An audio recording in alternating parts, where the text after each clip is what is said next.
What if it never existed? This thing we chase, we earn, we spend, we save. This thing that dictates our days, our dreams, our very existence. Imagine a world where money was never invented. What would our lives look like? How would society function? Would we be better off, or would civilization collapse? Right now, money is the invisible hand that guides everything.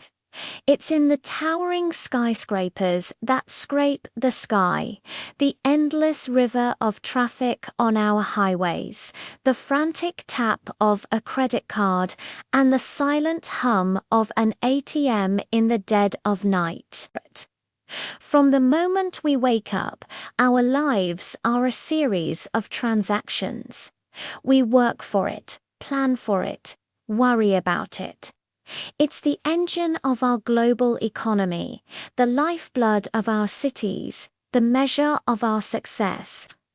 Our world is built on a foundation of currency, a complex web of numbers, debts, and assets that connects every single one of us. But what if we just pulled the plug? Let's erase it. Watch as the banks, those modern-day temples of finance, fade into ghostly silhouettes.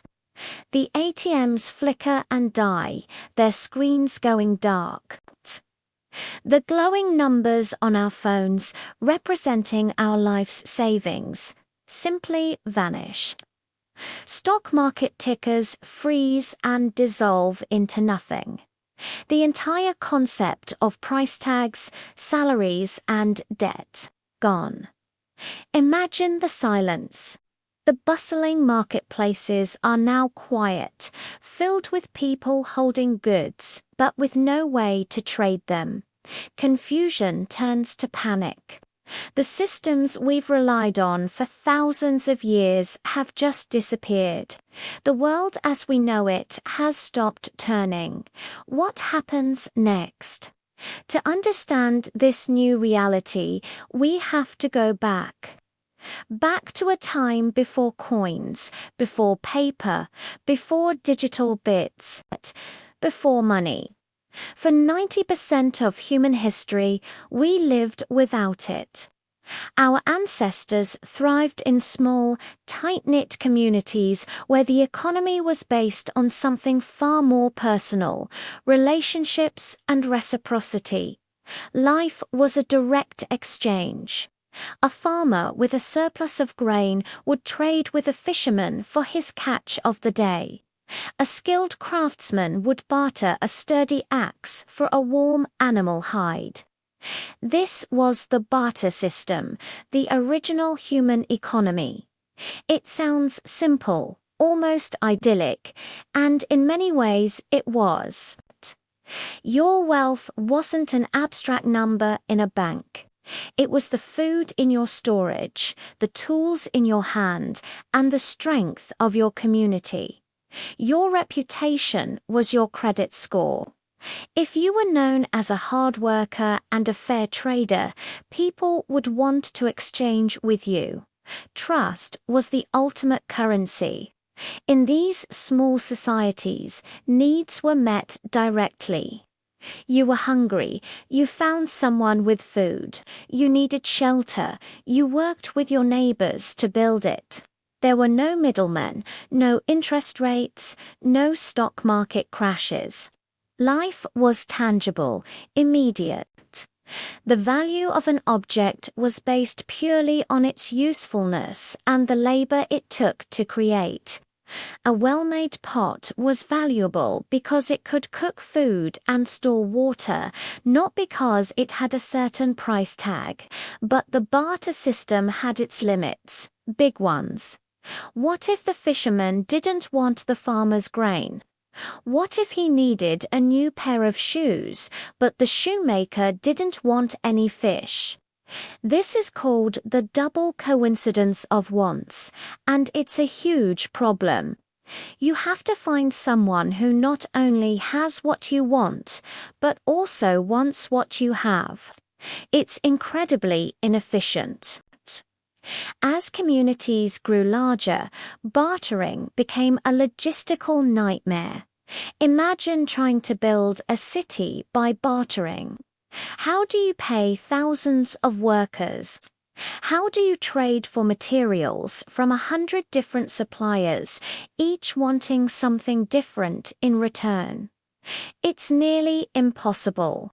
This is where money, or at least the idea of it, would have to re-emerge, even in our alternate world.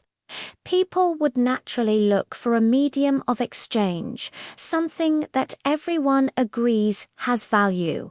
At first, it might be commodities. In different parts of the ancient world, things like salt, shells, cattle, or even large stones were used as a form of proto-money. These items were durable, portable, and widely desired, so the farmer could trade his grain for salt and then use that salt to trade for fish, shoes, or anything else he needed. The problem of the double coincidence of wants is solved, but even this has problems. Salt can get wet, cattle can get sick, and carrying around giant stones isn't exactly convenient. Society needed something better, something more standardized, divisible, and easy to carry. This is the crucial turning point. In our timeline, this is where humans invented coinage precious metals like gold and silver, stamped with a seal of authority. But in our moneyless world, this leap never happens. So what's the alternative? Without money, the defining structure of society would be completely different. Large-scale nations and empires as we know them might never have formed. How could a king or emperor collect taxes from millions of subjects without a standardized currency?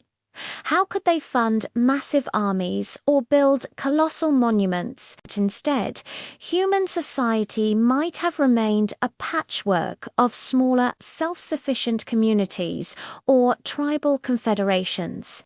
Power wouldn't be concentrated in the hands of those with the most gold, but perhaps with those who controlled essential resources like fertile land or fresh water. Social status would be tied to one's skills, wisdom, or contribution to the community, not their bank account. In this world, your career path would be radically different. You wouldn't choose a job based on salary. Instead, you'd pursue a trade based on your talents and the needs of your community. You would be a farmer, a builder, or an artist because that is what you were good at, and that is how you would contribute to the collective well-being. Innovation would still happen, but its motivation would change. People wouldn't invent things to get rich.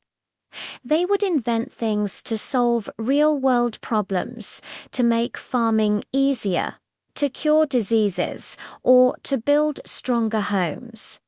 Would we have smartphones? Probably not. The global supply chains, massive factories, and decades of billion-dollar research required to create one simply couldn't exist in a barter-based world. Technology would likely be more localized, practical, and sustainable. Our cities would look completely different to you. Forget sprawling metropolises. Without a centralized economy, we'd likely live in smaller, decentralized towns where everything is within walking distance. Architecture would prioritize function and community over grandeur and commercialism.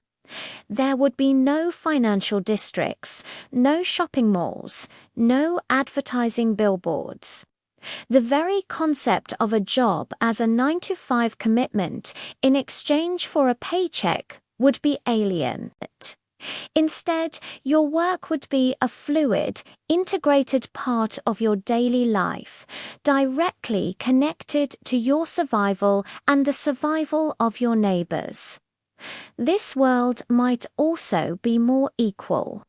The vast gulfs between the ultra-rich and the desperately poor, a defining feature of our world, would be much harder to create. You can only hoard so much grain or so many cattle before they spoil or become a burden. Wealth would be far less abstract and far more difficult to accumulate on a massive scale. This could lead to a society with less systemic inequality, but it doesn't automatically mean a utopia. Human nature is still human nature. Conflicts would still arise over resources, land, and power. Social hierarchies would still exist. They would just be structured around different principles, perhaps lineage. Physical strength or control of a vital resource like a water source. And what about art, culture, and science? In our world, money funds the grandest artistic endeavors and the most ambitious scientific research. Would the Sistine Chapel have been painted without the patronage of the Church? Would we have explored space without massive government funding? Perhaps not in the same way. In a moneyless world, art would likely be more communal and integrated into daily life, rather than being a commodity to be bought and sold. Science would be a slower, more collaborative process, driven by curiosity and immediate need rather than profit motives and competitive grants. Progress might be slower, but perhaps more thoughtful and deliberate. As we look at this strange alternate Earth, a world without money, we're left with a profound question. In our relentless pursuit of wealth, what have we gained and what have we lost? Money allowed us to build empires, to connect the globe, to achieve technological marvels. It's a tool of incredible power, one that has lifted billions out of poverty and enabled feats of cooperation on a scale our ancestors could never have imagined. But it has also created staggering inequality, fueled endless conflict, and disconnected us from the true value of things and from each other. It has taught us to measure our lives in numbers, to put a price on our time, and even on our planet. The world without money is not a perfect paradise, nor is it a primitive dystopia. It's simply different. It's a world that values community over currency, skill over salary, and sustenance over stocks. It forces us to look in the mirror and ask, who are we without our wallets?